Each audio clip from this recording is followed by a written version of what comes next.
اور تیرا بیٹا 1,00,000 کا LCD لایا ہے، وہاں تجھے غریبوں کا خیال نہیں آیا؟ تیرا بیٹا آئی پیڈ اور 1,00,000 کا موبائل ہاتھ میں لے کر پھرتا ہے، وہاں تجھے غریب نظر نہیں آتا؟ اور تیرا بیٹا معمولی 6-7 لاکھ کا کار میں بھی گزارا کر سکتا ہے، لیکن BMW اور آڈی میں پھر رہا ہے، وہاں تجھے غریب کا خیال نہیں آتا؟ جب کوئی حج کے لیے جاتا ہے اس وقت تو آ کے مسئلہ پوچھتا ہے، کیا حضرت یہ سارے پیسے غریبوں کو دے دیے تو کیسا؟ وہ سامنے سے یہ جواب دیتا ہے، نہیں با، وہ بچی کی شادی ہے، بچی کی شادی کے لیے جمع کر رکھا ہوں، پیسہ جمع کر رکھا ہوں، وہ بیٹے کی شادی کرنے کے بعد میں جاتا ہوں۔ با مجھے ایک بات بتائیں، بیٹا اور بیٹی کی شادی تک تو زندہ رہے گا، اس کی کیا گارنٹی ہے؟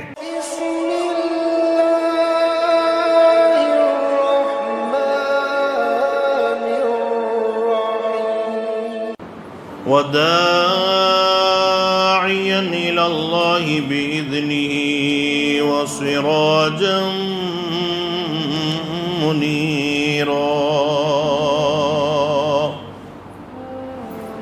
أما بعد فأعوذ بالله من الشيطان الرجيم بسم الله الرحمن الرحيم ولله على الناس حج البيت من استطاع إليه سبيلا ومن كفر فإن الله غني عن العالمين صدق اللہ العظیم۔ دوستو، قرآن مقدس کی جو میں نے آیت تلاوت کی ہے، اس آیت میں اللہ نے یہ فرمایا کہ حج اللہ کے لیے ہے، بندوں کے اوپر حج جو مقرر کیا گیا ہے وہ صرف اور صرف اللہ کے لیے ہے۔ نماز کا جہاں ذکر ہے اقیموا الصلاۃ وآتوا الزکاۃ ہے، نماز قائم کرو، زکوٰۃ ادا کرو، روزہ عبادت ہے، لیکن جب روزے کی فرضیت کی بات آتی ہے تو وہاں اللہ پاک نے فرمایا، اے ایمان والو تم پر روزہ فرض کیے گئے، یا ایھا الذین آمنوا کتب علیکم الصیام کما کتب علی الذین من قبلکم لعلکم تتقون۔ قرآن کہتا ہے کہ روزہ تمہارے اوپر فرض کیا گیا ہے۔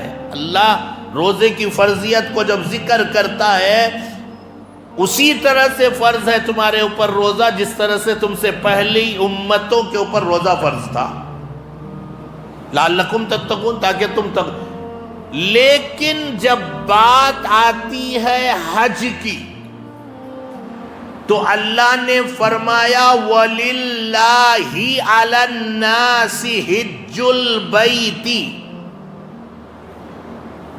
حج البیت، اللہ کے گھر کا حج تمہارے لیے جو مقرر کیا ہے اللہ نے، وَلِلَّهِ یہ صرف اللہ کے لیے ہے، یہ حج اللہ کے لیے ہے۔ کیا وجہ ہے کہ اس فرضیت کو بیان کرنے کے لیے اللہ نے کہا حج صرف اور صرف اللہ کے لیے ہے؟ نماز میں اتنا دکھلاوا نہیں ہو سکتا، روزہ میں تو خیر کوئی دکھلاوا ہو ہی نہیں سکتا، حج میں دکھلاوا ہو سکتا ہے۔ آگے قرآن کا جملہ سنیے کہ حج ہر ایک کے اوپر فرض نہیں ہے، من استطاع الیہ سبیلا، تمام سہولت بنا کے جانا ہے، اس لیے کہ قرآن کہتا ہے من استطاع، استطاعت رکھتا ہو حج کرنے کی، اس کے اوپر حج فرض ہے۔ ایک تو اپنا خرچہ جتنے دن، یہ تو راستے کا خرچہ، دوسری بات وہاں جا کر ہاتھ نہیں پھیلانا ہے، وہاں اپنے پاس خرچہ رہنا ہے، واپس آئے تک اتنا پیسہ رہنا ہے۔ اور وہ جو گھر سے الگ رہے گا حج کے ایام میں یا وہاں 40 دن، وہ 40 دن گھر والوں کے لیے اتنا پیسہ چھوڑ کر جانا ہے۔ یہ 3 باتیں ضروری ہے۔ من استطاع الیہ سبیلا، پھر آگے اللہ نے فرمایا ومن کفر فإن اللہ غنی عن العالمین۔ یہاں اللہ نے کہا پیسہ ہے، دولت ہے، حج کر سکتا ہے، حج فرض ہے، اس کے باوجود بھی حج نہیں کر رہا ہے، اس نے کفر کیا۔ من استطاع کے بعد بھی، پیسہ ہونے کے بعد بھی، حج فرض ہونے کے بعد بھی حج نہیں کر رہا ہے، کفر کر رہا ہے۔ پھر اللہ نے اپنے غنا کو بیان کیا، غنی عن العالمین، اللہ غنی ہے، تمہارے حج کی پرواہ نہیں کرتا۔ اور حدیث میں تو میں نے یہاں تک پڑھا ہے، آقا فرماتے ہیں کہ حج کے استطاعت کو رکھنے کے بعد بھی جس کے اوپر حج فرض ہے، دولت ہے، مال ہے، پھر بھی وہ حج نہیں کرتا، چاہے وہ نصرانی ہو کر مرے یا یہودی ہو کر مرے، اس کے ایمان کی گارنٹی نہیں، وہ نصرانی ہو کر مرا ہے یا پھر یہودی ہو کر مرا ہے۔ کون کہہ رہے ہیں کہ وہ ہم میں نہیں ہے؟ اتنا رحم والا، اتنا کرم والا اپنی زبان سے کہہ رہے ہیں۔ اسی لیے جس کے اوپر حج فرض ہے، آپ کے پاس دولت ہے، پیسہ ہے، آپ حج کر لیجئے اگر آپ کے اوپر حج فرض ہے تو۔ ہمارے ماحول میں کیا ہوتا ہے؟ پیسہ ہے، حج فرض ہو گیا ہے، پیسہ بھی موجود ہے، لیکن آپس میں کیا بات تو حج کریا نہیں نا، اتنا پیسہ رکھو کیا رے کرتا ہے، سو کہاں رے خبر ملے کو جاتا۔ یہ ساری باتیں جو ہمارے آپس میں ہوتی ہے وہ بات بتا رہا ہوں میں۔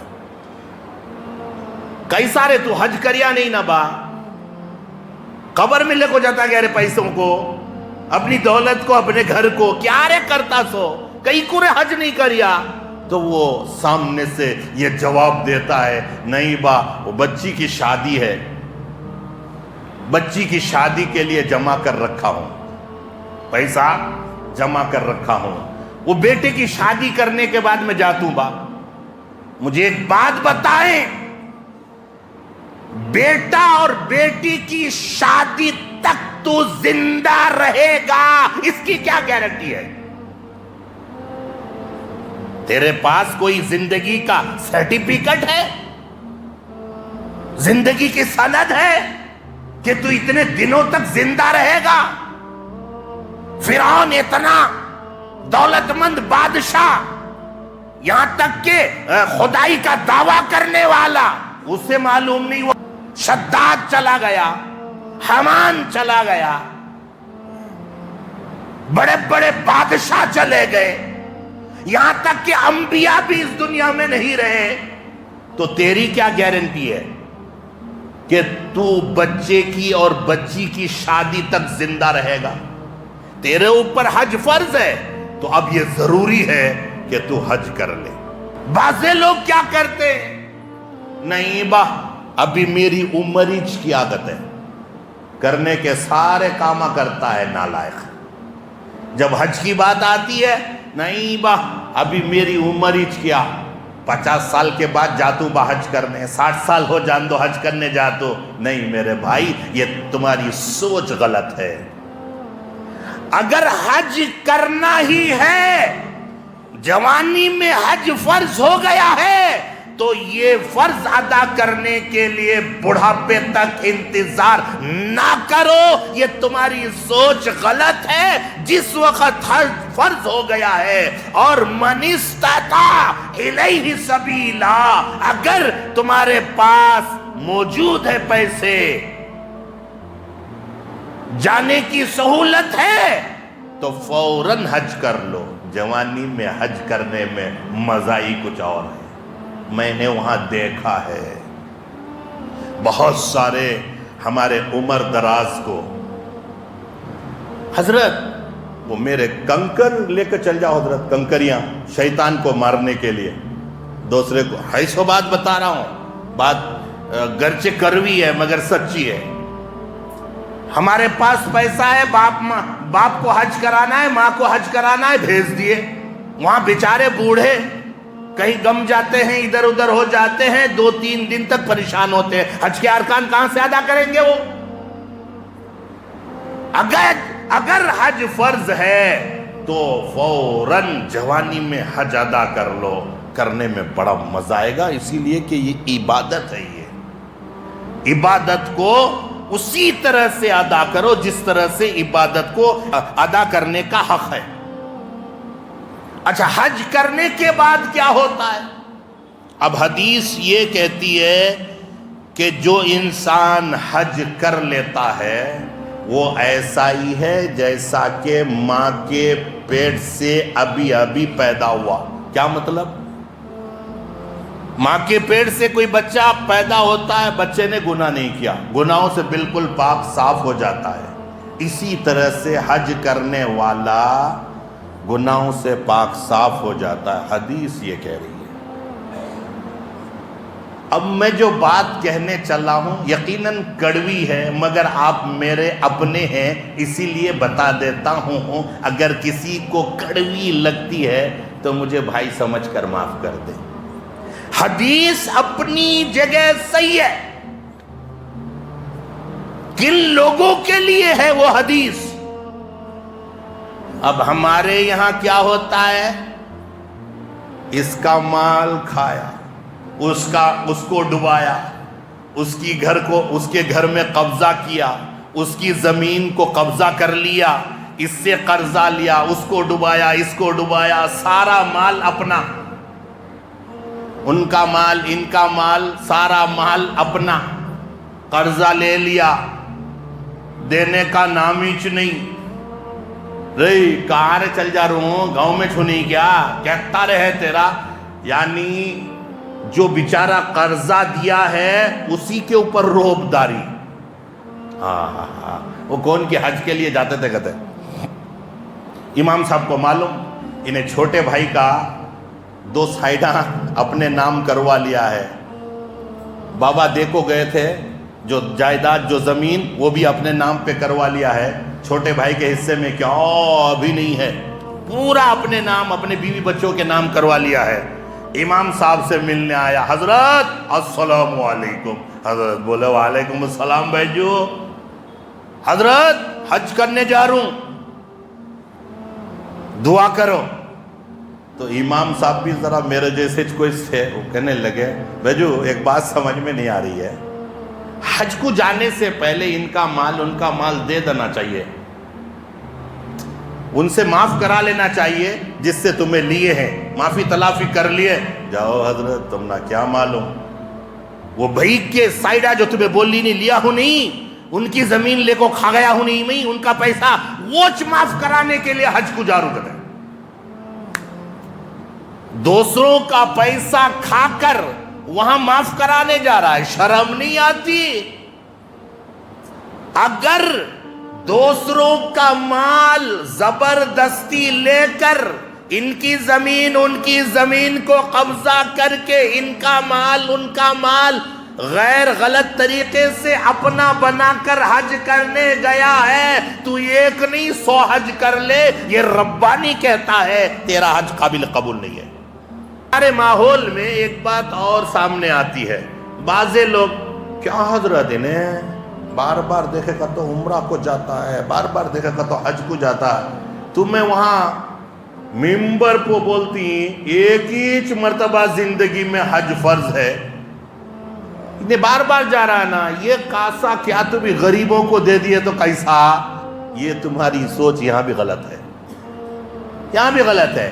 جب حج کا موقع آتا ہے، کوئی بیت اللہ جاتا ہے اور روضہ رسول اللہ کی حاضری کے لیے جاتا ہے، جب تجھے یہ سب باتیں یاد آتی ہے اور تیرا بیٹا 1 لاکھ کا LCD لایا ہے، وہاں تجھے غریبوں کا خیال نہیں آیا؟ تیرا بیٹا آئی پیڈ اور 1 لاکھ کا موبائل ہاتھ میں لے کر پھرتا ہے، وہاں تجھے غریب نظر نہیں آتا؟